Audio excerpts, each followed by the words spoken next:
Salve, salve família, eu sou Michael Riz e está começando agora mais uma edição do programa Nazária. E hoje a gente vai chegar numa periferia, mas para conhecer as iniciativas e as vivências de quem vem fazendo toda a diferença para a comunidade LGBTQIA+, aqui na cidade de Fortaleza. Então chega junto, vem comigo porque vocês estão na Nazária.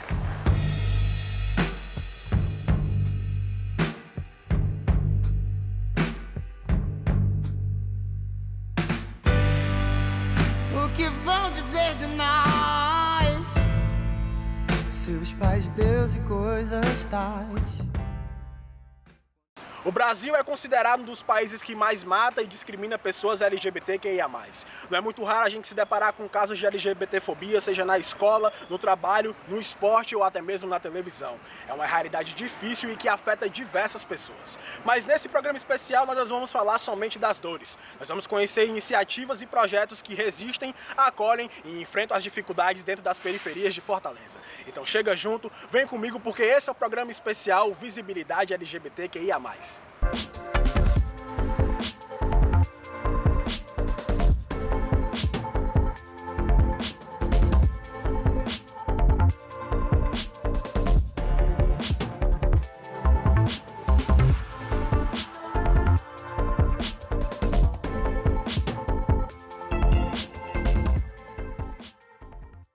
Olá pessoas, eu sou Dário Bezerra, sou ativista LGBTI+, participo do Fórum Cearense LGBT, do Grupo de Resistência Asa Branca, GRAB. A gente tem como dado de surgimento dos primeiros ativismos de LGBTI+, no Ceará, a partir do Grupo de Resistência Asa Branca, que é uma organização não governamental que existe há 32 anos em Fortaleza. O GRAB vai nascer em 1989, a partir dos primeiros ativismos de gays com voluntariado na epidemia da AIDS, e depois desse período, essas populações elas passam a pautar garantia de direitos na sociedade. Depois do GRAB a gente vai ter várias outras organizações que vão surgir, tanto a partir das lutas, quanto das lutas identitárias, como a Associação de Travestis e Transsexuais do Ceará. E ao longo desses 30 anos, 32 anos, a gente vai ter um grande número, um surgimento de grande número de grupos, coletivos, instituições que estão organizadas, tanto nas periferias de Fortaleza, quanto em outros espaços da cidade também. As paradas pela diversidade sexual do Ceará, elas vão surgir em 99, a partir do movimento de travestis e mulheres trans, Então, é importante a gente colocar que a parada, ela é um marco de luta, Ela é uma marcha de luta por direitos humanos. Ela demarca o início de lutas, de pautas políticas que a gente está construindo e discutindo naquele ano. Então, toda a parada tem uma temática que é referente às pautas políticas que a gente desenvolve durante aquele ano. E no dia da realização da parada, a gente conclui aquele processo que durou um ano e ao mesmo tempo a gente inicia um novo ciclo de debates e discussões, É importante dizer que a parada ela não é só aquele dia, não é só a concentração da marcha naquele dia, mas ela é toda uma preparação que ocorre durante todo um ano, com seminários, debates, articulação de organizações, tanto da sociedade civil como também do poder público. Então, assim, há todo um envolvimento da sociedade, de políticas públicas para que aquele momento aconteça. E a partir dos processos das paradas, a gente consegue atingir um público LGBTI+, que ele não está tão atuante na sociedade, na busca por direitos ou por políticas públicas. E a partir disso, os grupos e coletivos, eles começam a surgir, nas periferias, em outros espaços da cidade. Então, ainda na década de 90, a gente vai ter como primeira conquista a lei que pune estabelecimentos comerciais, por discriminação de pessoas LGBTs por orientação sexual. Então, essa lei municipal, ela é a mais antiga que a gente tem aqui em Fortaleza, que ela é da década de 90, Então, a partir disso, a gente começa a construir outros processos para além da cidade. Na década de 2000, iniciam-se os processos das conferências, municipais, estadual e nacionais. As conferências são processos de diversas populações que pautam também a garantia de direitos, e a gente conseguiu realizar conferência municipal LGBT, conferência estadual e conferência nacional, estivemos lá também, A partir dessas conferências, o que foi esses processos, Foram processos de discussão e participação política das populações LGBTs, de ativistas que compõem organizações, E nessas conferências a gente pautou planos, para políticos LGBTI+, em todo o Brasil, Como um primeiro princípio, o que se estabeleceu, que a gente chama de tripé da cidadania, que seria o quê? A constituição de uma coordenadoria especializada em política políticas para a diversidade sexual, a instituição de um conselho municipal, estadual e nacional também LGBT, e também a publicação e execução de um plano de políticas para LGBT. Esse plano ele vai ser nível municipal, nível estadual e nível também nacional.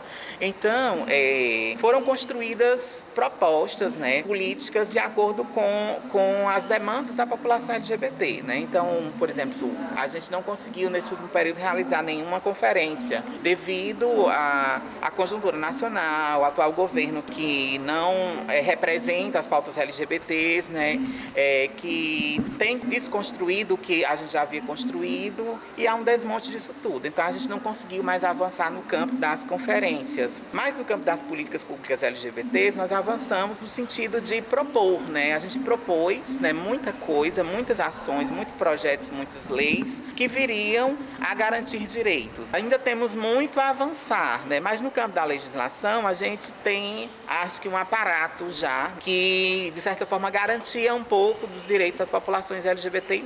No entanto, a efetivação dessas legislações é o que torna mais difícil, né, em todas as esferas da sociedade. Então, assim, é preciso a gente discutir mais sobre como efetivar essas legislações e como construir novas, né, de acordo com as pautas, as demandas que vão surgindo. E a nossa trajetória em todos esses anos, todas essas décadas, é de luta mesmo, de resistência, né, por nós mesmas, pelas que virão, por aquelas que tombaram vítimas da LGBTfobia, que a gente não esquece, mas também que deixaram um grande legado que foi dessas conquistas, né? Se hoje a gente está aqui reivindicando direitos, pautando questões para a sociedade, é porque outras pessoas nos antecederam e a gente deve a nossa reverência a elas também.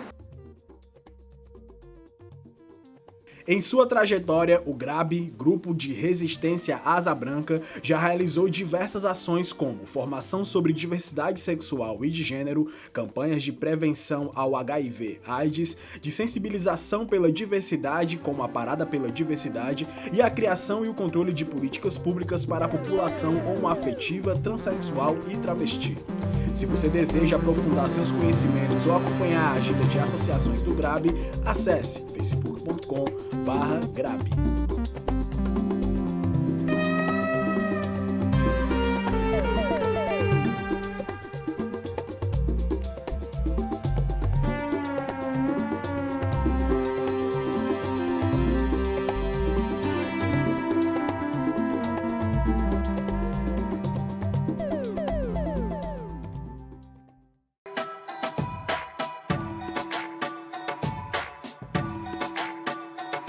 Jocelino tem 15 anos. Ele vende doces para ajudar a família.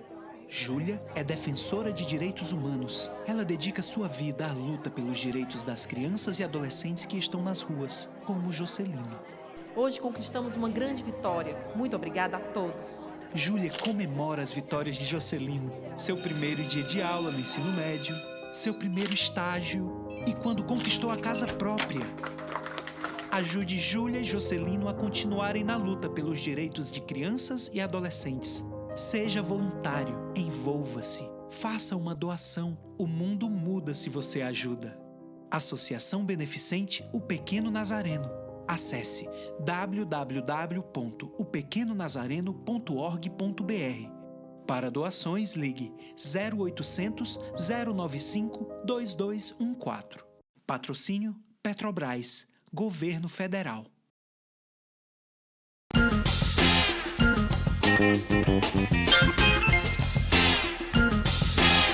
E nós estamos aqui no GRAB e na luta contra a LGBTfobia e a favor de uma sociedade mais igualitária, a participação da juventude é importantíssima. Essa galera chega junto e através dos coletivos resiste pelo direito à vida. Então se liga que tem juventude nas áreas.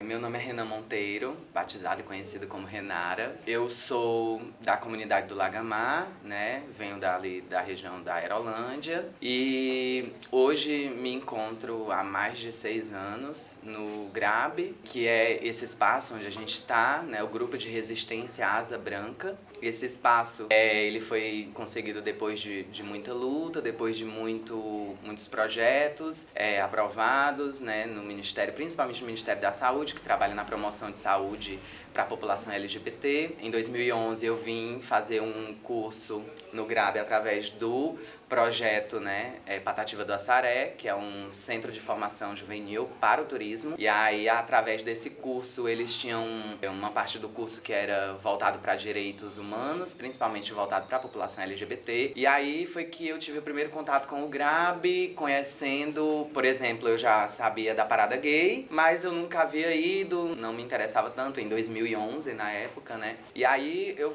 fiz um curso no GRAB e descobri que o GRAB organizava, né, puxava, né, à frente, não só o GRAB, várias organizações puxavam a parada pela diversidade sexual do Ceará. A partir daí, eu abri um leque, né, não só por isso, eu sempre fui muito curioso e sempre estudei muito, sempre tive curiosidade de aprender, uma fome de aprender. Eu já sabia algumas coisas, mas o GRAB entra como uma escola na minha vida, abrindo essas portas, abrindo a mente para uma nova situação, acordando, me tirando da caixinha, me tirando da bolha, para entender que o mundo é bem maior e que as violências que eu pensava sofrer sozinho, na verdade, não é uma minoria.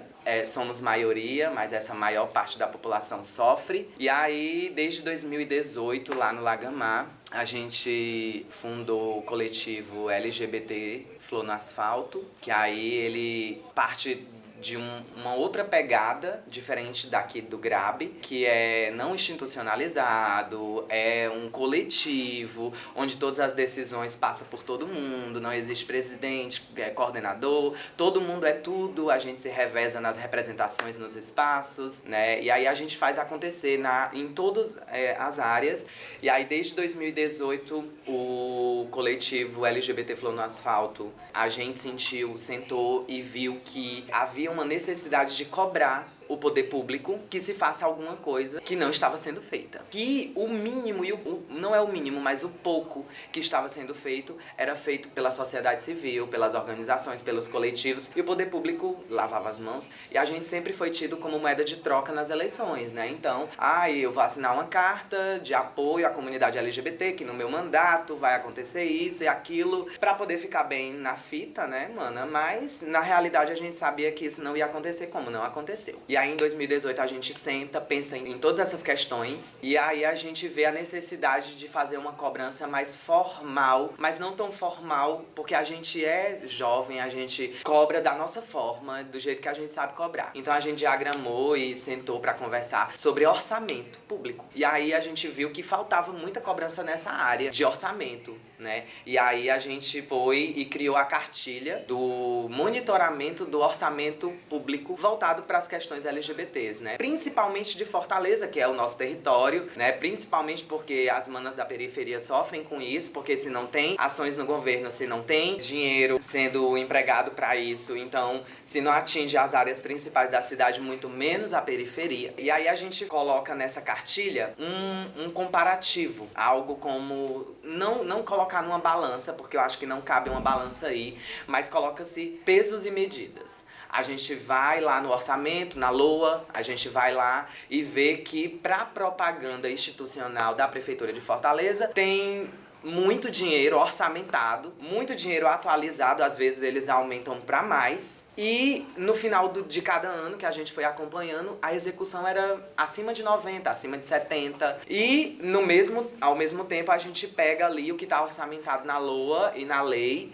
municipal para promoção de ações para a população LGBT. E aí ela é orçamentada, pelo que eu me lembre, se não me falha a memória, em R$600 mil um determinado ano. E aí com a atualização que acontece todo ano, porque eles revêem os cálculos do ano anterior, E aí diminuiu esse valor para 200 ou 100 mil reais. E no final do ano a gente teve uma execução de 0% desse valor. A gente tem, digamos, instinto, né, de proteção. Então, se você não conhece, você se retrai, você se fecha. E você vê a pessoa na rua e você, não vou falar. Então, assim, quebra. A mensagem que eu tenho para dizer é quebra de paradigma, quebra de vivência. Vá atrás, converse com aquela pessoa que você tem medo de conversar, não sei por que esse medo, né? Então, conversa, procura, se informa, vai atrás.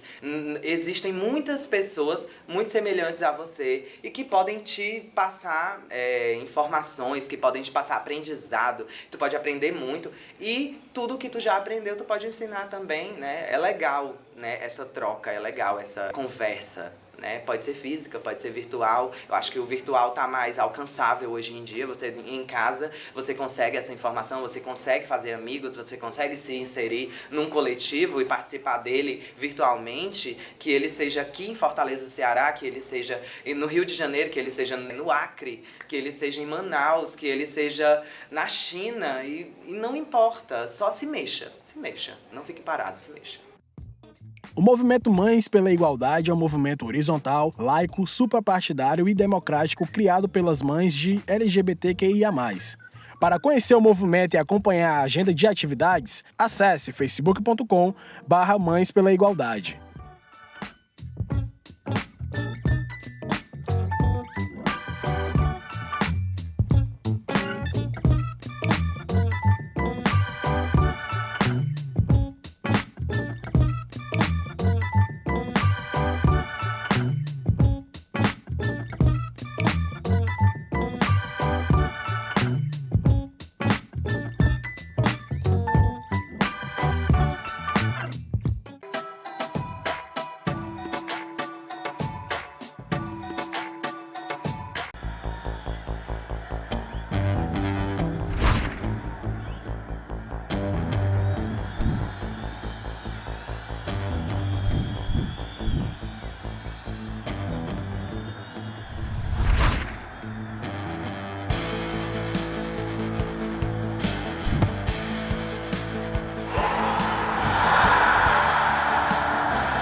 O Brasil faz parte da Convenção Interamericana contra todas as formas de discriminação e intolerância, e assim se comprometeu a prevenir, eliminar, proibir e punir todo ato ou manifestação de discriminação e intolerância. Mas como a gente bem sabe, no nosso país não se tem uma lei específica de responsabilização da homofobia, nem muito menos políticas públicas para a comunidade LGBTQIA+. Será que o Brasil ter altos índices de discriminação e homicídio a pessoas LGBTQIA+, se deve a esse fato? Ou seja, a gente pode utilizar aquele velho ditado popular que diz: aqui se faz, aqui se paga. Então cuida, chega junto que a gente vai trocar essa ideia nas áreas.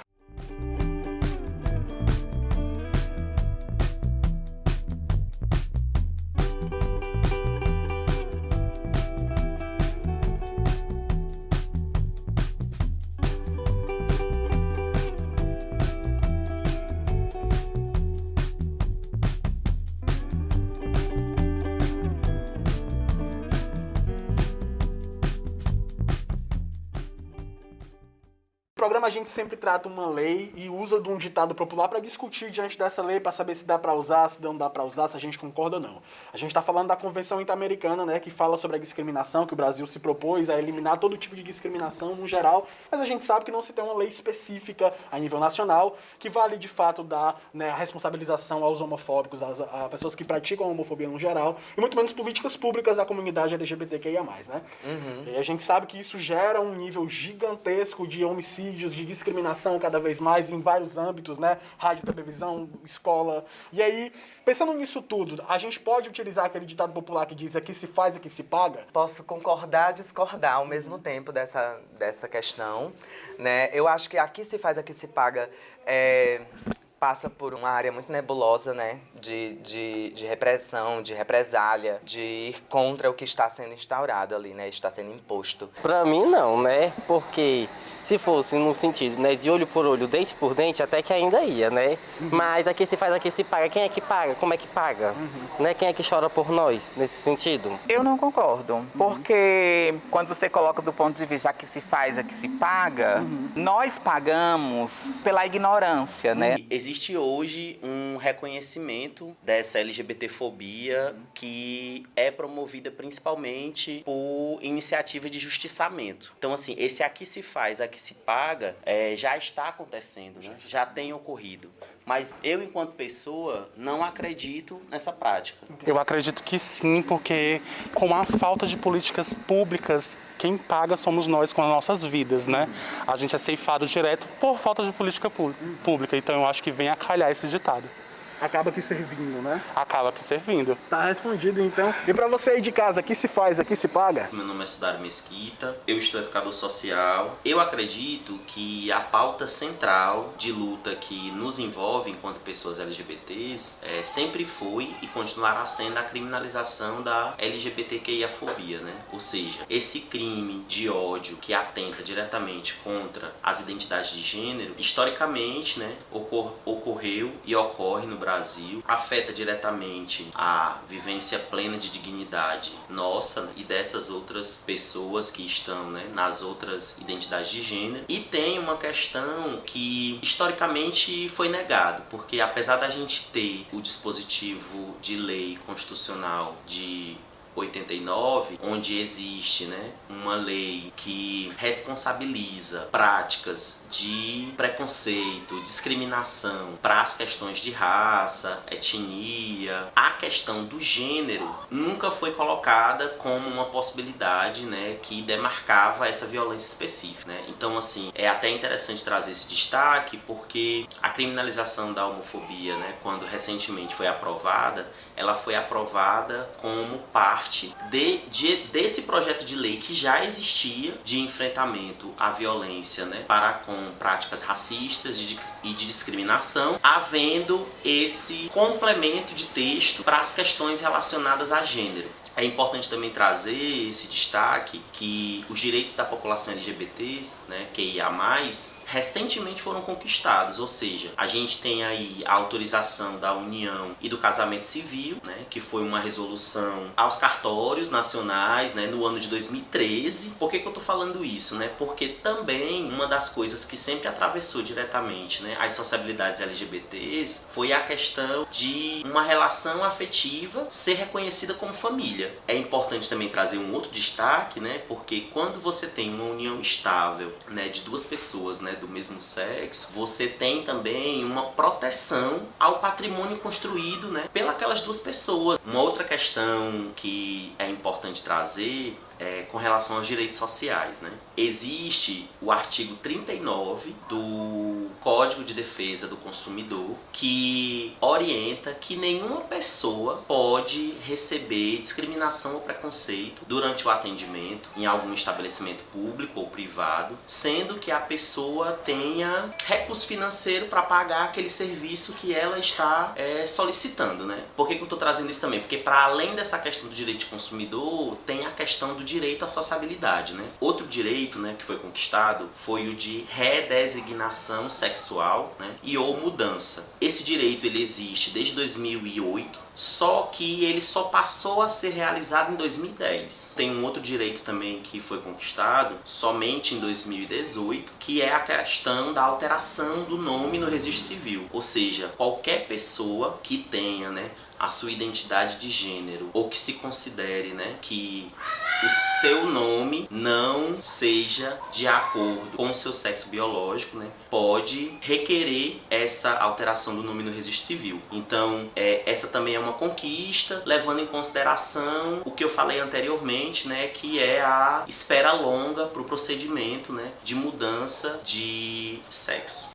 A Comissão de Direitos Humanos e Cidadania da Assembleia Legislativa do Estado do Ceará é o espaço de recebimento de denúncias de violação dos direitos humanos e de orientação amparadas na Constituição Estadual, que encaminha e solicita providências às instituições responsáveis pela garantia dos direitos. Mais informações, ligue 3277 2690. Então é isso, família, a gente vai ficando por aqui, tá encerrando mais um programa e você já sabe, né? Se você curte e gosta do nosso conteúdo, eu sugiro que você conheça outros produtos da Associação Beneficente O Pequeno Nazareno. Basta você acessar o site opequenonazareno.org.br, projetoabrace.com.br e lá você vai encontrar as reprises do programa Nazária, também vai ter as reprises do programa de rádio Prioridade Absoluta, muito mais informações das ações do Projeto Abrace e link das nossas redes sociais. E se você tem alguma dúvida, crítica ou sugestão para fazer, basta entrar em contato com a gente através do e-mail que está aparecendo aí na sua tela. Então é isso, família, o programa Nazária Especial Visibilidade LGBTQIA+, vai ficando por aqui, mas semana que vem a gente está de volta no mesmo horário aqui na TV Ceará. A gente se despede por linda mensagem da música Flutua, de Johnny Rocker, com participação da Lineker, que diz: ninguém vai poder querer nos dizer como amar. Grande abraço, fiquem bem, respeito sempre, toda forma de amor é válida e até semana que vem.